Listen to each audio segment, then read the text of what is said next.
Hello friends, welcome to all of you on my YouTube channel Renaissance with Deepak Kumar. दोस्तों, मेरा नाम दीपक कुमार है और मैं श्री साईं पब्लिक स्कूल आलमपुर गामड़ी से रिलेट करता हूं। स्कूल का नाम इसलिए बताया जा रहा है क्योंकि अपने बच्चे भी लॉकडाउन में वीडियो देख रहे हैं और ये ज़रूरी है। ठीक है, आज मैं आपको ज्योग्राफी का चैप्टर 1 क्लास 10th का रिसोर्सेज एंड डेवलपमेंट कराने वाला हूँ। इस चैप्टर में हम जो पढ़ेंगे तो ये सारा मैटर थोड़ा लंबा है, तो इस वजह से मैंने इसको 3 या 4 वीडियो में मैं इसको पूरा करूँगा। ये हमारी पहली वीडियो है। सबसे पहले तो हम पढ़ते हैं रिसोर्सेज। ठीक है, रिसोर्सेज क्या होता है? रिसोर्सेज होता है हमारी संपदा जो हमें नेचर से मिला है। यानी कि अगर हम इसमें नेचर और लगा देते तो हो जाता है नेचुरल रिसोर्सेज। यानी प्रकृति ने हमें जो कुछ दिया है हम उसको रिसोर्सेज कहते हैं। सीधे शब्दों में अभी हम पढ़ेंगे। देखिए, can you identify and name the various item used in making life comfortable in your village and towns. क्या आप बता सकते हैं उन चीज़ों के नाम जो आपके जीवन को कंफर्टेबल बनाते हैं? आप बता सकते हैं, क्यों नहीं बता सकते? देखिए, मैं बता रहा हूँ आपको। अगर कोई मेरे से पूछे तो मैं बताऊँगा जी हाँ। जैसे गर्मी चल रही है तो फ़ैन हमारे लाइफ को देखो कितना अच्छा बना रहा है, और फ्रिज ठंडा पानी दे रही है। तो अब इसमें आया है कि list the item and name the material use in their making. अब उसमें जो यूज़ होने वाला मटेरियल है वो मटेरियल कहाँ से मिला? ठीक है, अब हम फ़ैन में कहेंगे कि फ़ैन में यूज़ हो रहा है कॉपर। अब कॉपर कहाँ से मिलता है? कॉपर एक रिसोर्सेज है जो हमें ज़मीन से मिलता है, और हम यानी ह्यूमन एक ऐसी चीज़ है जो उनको मॉडिफाई, उनको यूटिलाइज करता है। नेक्स्ट हम आते हैं everything available in our environment which can be use to satisfy our needs. Environment की सीधी सीधी एक डेफिनेशन ये रिसोर्सेज की अगर डेफिनेशन अगर आपको लिखनी है, नोट्स बनाने हैं, तो आप ये शुरू की 2 लाइन लिख लीजिए। Everything available in our environment which can be use to satisfy our needs. इस एनवायरनमेंट में जो भी चीज़ हमारी ज़रूरतों को पूरा कर रही है ना, तो उसको हम रिसोर्सेज कहते हैं। नेक्स्ट अगर आते हैं, ये ट्रायंगल आपको दिख रहा होगा। इस ट्रायंगल में कह रहा है human beings, physical environment, technology, institution. इन तीनों में एक आपसी एक म्यूचुअल रिलेशनशिप है। यानी कि जो ये आदमी है ये खुद अपने आप में एक रिसोर्सेज है। ठीक है, इसको हम ह्यूमन रिसोर्स कहते हैं, और ये ह्यूमन अपनी टेक्नोलॉजी और अपने इंस्टीट्यूशंस की मदद से ये जो प्रकृति में पाई गई चीज़ें हैं, फिजिकल एनवायरनमेंट है, इसको अपने अकॉर्डिंग बना लेता है। सारी चीज़ें इसी से कवर हो जाएंगी। देख लीजिए, अब ज़्यादा कुछ इंपॉर्टेंट यहाँ पे नहीं है। इसमें लिखा है the process of transforming the things available in our environment involves an interactive relationship between nature, technology, institution. ये ट्राइंगल जो हमने बताया ये ही लिखा है इसमें। और आगे आते हैं हम टाइप्स, तो पढ़ते हैं यहाँ पे the resources can be classified in the following ways. ये सारे रिसोर्सेज हैं, उनको जो उनका वर्गीकरण किया गया, उनको बांटा गया है, वो कितने टाइप में होते हैं। बस इस वीडियो में मैं आपको यही कराने वाला हूँ, क्योंकि समझाने में थोड़ा टाइम लगेगा, तो ज़्यादा चैप्टर काफ़ी बड़ा है, छोटी छोटी वीडियो में बनाना चाह रहा हूँ। ये देख लीजिए, ये पढ़ेंगे हम यहाँ पे on the basis of origin, on the basis of exhaustibility, on the basis of ownership, on the basis of status of development, potential, develop, stock and reserve. यहाँ तो सिर्फ एक रटने वाली चीज़ हो गई कि हमने मान लिया, रट लिया, लेकिन अभी हम समझेंगे इसको, नीचे समझेंगे, एक डिटेल में आएगा। ये आप ये टर्म देख रहे हैं, आप ये टेबल देख रहे हैं, ये टेबल नॉट यूजेबल है आपके। अगर आप इस टेबल को पढ़ते हैं तो जो चीज़ मैंने आपको ऊपर बताई अभी, ये आपको समझ नहीं आएगी। यानी कि ये वाली चीज़, ये फिर इसमें और इस टेबल में आप कन्फ्यूज़न में हो जाओगे। तो इसलिए आप ये जो पढ़ रहे हैं हम यहाँ से पढ़ेंगे। देख लीजिए, टाइप्स ऑफ रिसोर्सेज, ये वही है जो मैंने ऊपर बताया, on the basis of origin. देखिए, रिसोर्सेज कितने तरह के होते हैं, कितने टाइप के होते हैं, तो ये हमने 4 चीज़ें पढ़ी हैं ऊपर। सबसे पहला आता है on the basis of origin. Origin यानी कि वो कैसे, उनके मूल तत्व क्या है, वो कैसे, मतलब कहाँ से पैदा हुए, है ना, उत्पत्ति के आधार पर। हिंदी में बोले तो उत्पत्ति के आधार पर। ठीक है, देखिए 2 तरह के रिसोर्सेज होते हैं, biotic and abiotic. Biotic resources वो होते हैं जिनमें जीवन होता है। These are obtain from biosphere and have life, जिनमें जीवन होता है, जैसे एक डायरेक्टली बस फ्लोरा एंड फाउना आप समझ लीजिए, पेड़ पौधे और वनस्पति। अबायोटिक रिसोर्सेज वो होते हैं जिनमें जीवन नहीं होता है, जैसे कि चट्टाने और मेटल्स। पहला पार्ट क्लियर हो गया आपका। दूसरे बात है on the basis of exhaustibility, ठीक है। एग्जॉस्टिबिलिटी है ये, देखिए क्या होता है एग्जॉस्टिबिलिटी, यानी कि आप उसको एग्जॉस्ट कर लें, यानी कंज्यूम कर लें, कितना खर्च कर लिया आपने, खर्च करने के आधार पर, ये समझ लीजिए आप। यानी कि आप फ्रूटी पी रहे हैं, सपोज दैट आप फ्रूटी पी रहे हैं, तो फ्रूटी में आप जब पाइप डालते हैं और पीते हैं, यानी पाइप कहते हैं स्ट्रा, तो खींचने तो फ्रूटी तो कम होगी ना होगी। ठीक है, ऐसे ही हमारी अर्थ में, ये हमारी अर्थ है, तो हमारी अर्थ के अंदर बहुत सारे रिसोर्सेज हैं ज़मीन में, और हम उनको खींचेंगे, यानी कि एक बोर के सहारे, जैसे डीजल पेट्रोल है ऊपर को खींच रहे हैं, तो वो तो एक गिलास की तरह है, और वो उस गिलास में से तो कम होगा ही होगा डेफिनेटली। तो इस तरह से जो कम हो जाएगा, ख़त्म हो जाएगा, वो एग्जॉस्टिबल है, ठीक। जो नहीं ख़त्म होगा वो नॉन एग्जॉस्टिबल। तो इसमें टाइप देख रहे हैं, इसके टाइप है, पहला आता है रीनेबल, नॉन रीनेबल, ठीक। तो रीनेबल वो होता है जिसको दोबारा से रीन्यू कर सकते हैं। देखिए बहुत इजी है, ये दो टर्म से मिलकर बना है, री और न्यू, यानी जिसको हम दोबारा से बना सकते हैं, दोबारा से न्यू कर सकते हैं, वो रिन्यूएबल। जैसे सोलर एनर्जी, विंड एनर्जी, ये लिखा है यहाँ पे, ठीक है, पानी, तो ये हो गया रिन्यूएबल। नॉन रिन्यूएबल की बात करें तो फॉसिल फ्यूल, देखिए यहाँ देखिए क्या लिखा है, फॉसिल। अब फॉसिल्स क्या होता है, मैंने आपको बताया, जो ज़मीन के अंदर हजारों वर्ष पूर्व जब कभी पेड़ पौधे, जीव जंतु दफन हो गए और उनका बन गया तेल, ठीक, उनका ईंधन बन गया, ठीक है, और जो पेड़ थे उनका बन गया कोयला, और वो ज़मीन से निकलता है, तो वो फॉसिल फ्यूल कहलाते हैं, ठीक। आई थिंक आपको समझ आ गया होगा। नंबर 3 चलते हैं, on the basis of ownership, यानी कि मालिकाना हक, ठीक है, यानी कौन किसका मालिक है, ये समझ लीजिए, ओनरशिप।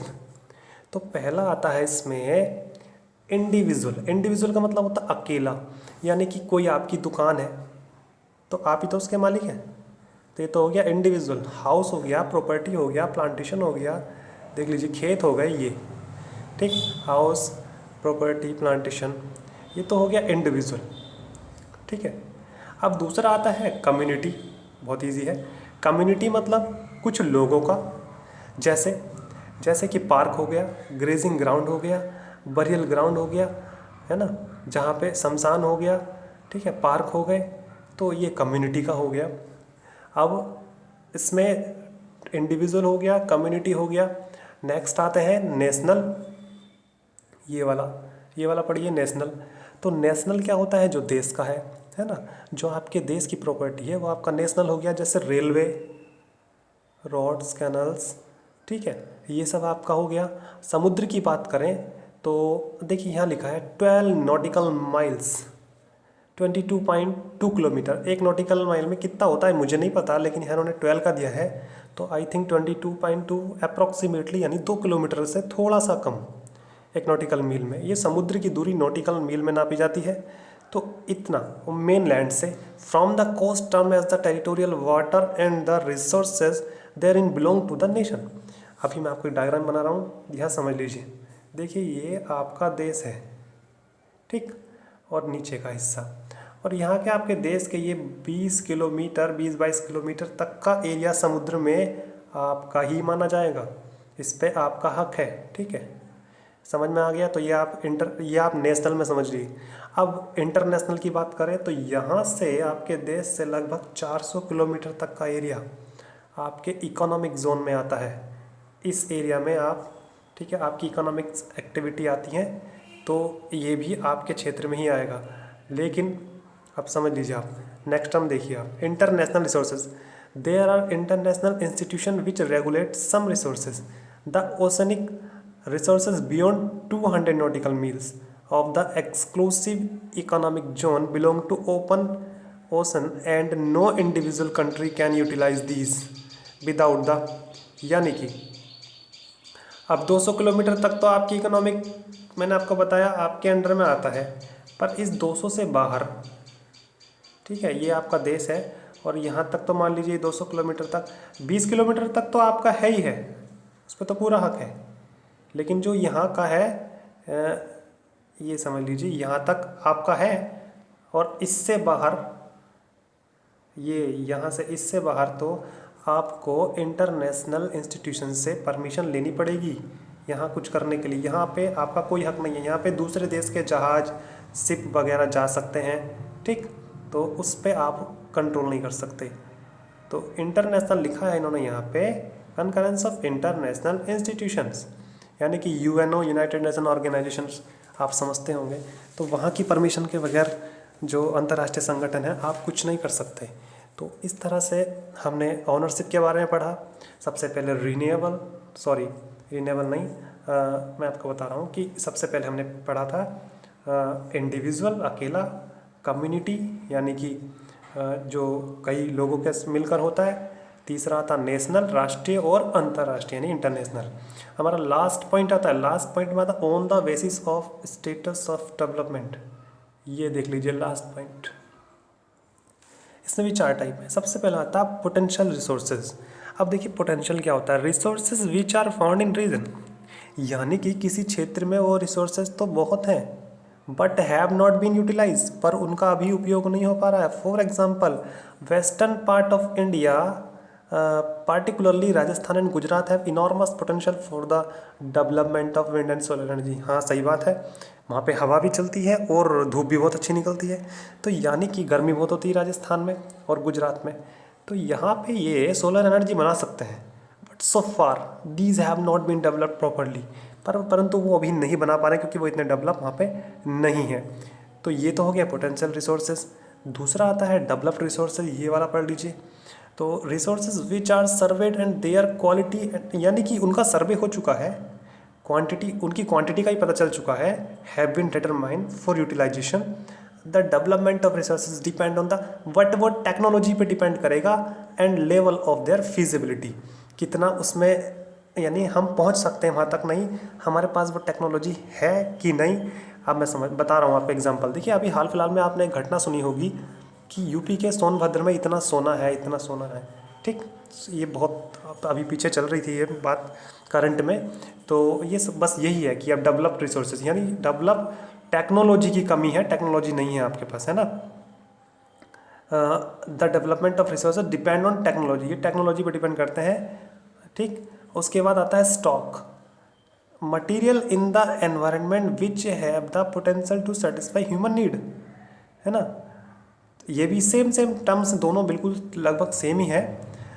ऊपर वाले में depend on the technology and level of their feasibility, कि वहाँ तक हमारी पहुँच है ना, और टेक्नोलॉजी पे डिपेंड करता है। ये भी ऐसे ही है कि stock, material in the environment which have the potential to satisfy, यानी एनवायरनमेंट में जो मटेरियल हैं कि वो हमारी human needs, satisfy human needs, तो उनमें एबिलिटी है, ये पोटेंशियल टू सेटिस्फाई हमारी ज़रूरतें पूरी कर सकते हैं। But human beings do not have the appropriate technology to access these, लगभग सेम ही है ये दोनों, कि हमारे पास जो है do not have the appropriate technology, हमारे पास वो टेक्नोलॉजी नहीं है कि हम वहाँ तक पहुँच सकें टू एक्सेस दीज, ठीक है। जैसे कि आज से मैं 100 साल पहले की बात बताऊं तो जो सऊदी कंट्रीज़ थे उनमें कुछ नहीं था, आज भी कुछ नहीं है, रेत के अलावा वहाँ कुछ नहीं है, लेकिन उनके पास उस समय टेक्नोलॉजी नहीं थी तो वो अपनी ज़मीन से तेल नहीं निकाल पा रहे थे, ठीक है। स्टॉक उनके पास बहुत था, स्टॉक ही तो था वो, ठीक है। नेक्स्ट हमारा आता है एग्जाम्पल दिया है, देखो इन्होंने स्टॉक का, कि water is a compound of 2 gases. सब जानते हैं, साइंस के स्टूडेंट होंगे तो जानते होंगे, हाइड्रोजन एंड ऑक्सीजन। तो hydrogen can be use as a resource, हम ये भी जानते हैं कि हाइड्रोजन एनर्जी का अच्छा सोर्स है, but do not have advance technical know how, परंतु कैसे टेक्निकली हम नहीं जानते कि कैसे उसका यूज़ हो पाएगा, to use it for this purpose, hydrogen कैसे निकाले पानी से, और वो टेक्नोलॉजी हमारे पास नहीं है, ठीक है। तो इस तरह से ये हो गया हमारा स्टॉक। नेक्स्ट आते हैं हम रिजर्व। रिजर्व क्या है, देखिए ये चारों टर्म सेम सी मिलेंगे आपको। Reserve are subset of the rocks, sorry stock, बिल्कुल स्टॉक जैसा ही है, और which can be put into use with the help of existing technology know how, यानी इसमें हम जानते हैं, टेक्निकली हम जानते हैं, ऊपर वाले में टेक्निकली नहीं जानते थे। नो हाउ कैसे, है ना, do not have advance technically know how, और यहाँ पे existing technically know how but their use has not be, पर हम जानते तो हैं कैसे उसका यूज़ होगा, टेक्नोलॉजी से हम जानते हैं कि हम इसका यूज़ कैसे कर सकते हैं, बट हम अभी कर नहीं रहे। यानी समझो कि हम जानते तो हैं बट हम अभी कर नहीं रहे, यानी मीटिंग फ्यूचर रिक्वायरमेंट हमने रोक रखा है, और हम अपने आने वाले फ्यूचर रिक्वायरमेंट के लिए हमने उसको रोक रखा है। जैसे कि river water can be used for generating hydro electricity, river water can be used for generating hydro electricity power, but presently it is being utilized only to a limit। मतलब हमारे देश में रिवर से, नदियों से इतनी बिजली पैदा हो सकती है कि हमारे पूरे देश की ज़रूरत पूरी हो सकती है, बट अभी हम कर नहीं रहे उससे, समझ रहे हो ना, इतनी ही कर रहे हैं जितनी हमें काम हमारा चल रहा है, लिमिटेड एक्सटेंस भी। Water in the dams, forest, ये सब क्या हो गए, रिजर्व हो गए। तो इस तरह से हमारा आज का ये पोर्शन खत्म होता है। आगे मैं अगली जो वीडियो बनेगी हमारी, डेवलपमेंट और रिसोर्सेज पढ़ेंगे हम, डेवलपमेंट ऑफ रिसोर्सेज, ठीक है। तो नेक्स्ट वीडियो देखने के लिए चैनल को सब्सक्राइब कर देना, और नोटिफिकेशन नेक्स्ट वीडियो का आपको मिल जाएगा। Okay, thank you so much.